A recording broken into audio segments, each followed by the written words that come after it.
crowned as one of the world's best airports, has harnessed the power of artificial intelligence to revolutionize its operations. Through AI, Changi has managed to streamline the complex process of air traffic control. The system predicts and manages aircraft movements, resulting in significantly reduced delays. And it's not just about efficiency. The safety component is equally impressive. AI helps in identifying potential risks and anomalies, thereby enhancing safety measures. Moreover, Changi's AI-powered system also provides a wealth of data, allowing for continuous learning and improvement.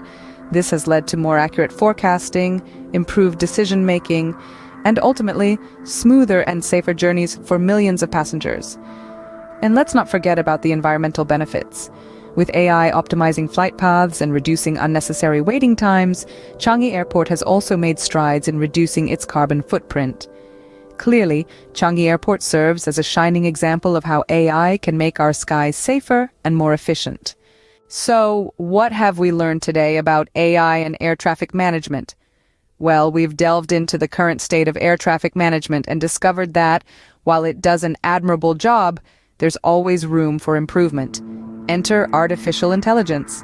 We've seen how AI, with its predictive capabilities and real-time decision-making, has the potential to revolutionize air traffic management by optimizing flight paths, reducing delays, and enhancing overall efficiency. We've also looked at the success story of Changi Airport. This bustling hub in Singapore has embraced AI, implementing smart technologies to manage its air traffic and reaping the rewards in the form of improved safety and efficiency. In essence, AI stands to be a game-changer in air traffic management. Its benefits are immense, and its potential is just beginning to be tapped. As we soar into the future, it's clear that AI will play a crucial role in making our skies safer and more efficient. So, the next time you're up in the air, remember, there's likely an AI working hard to ensure your journey is smooth and safe.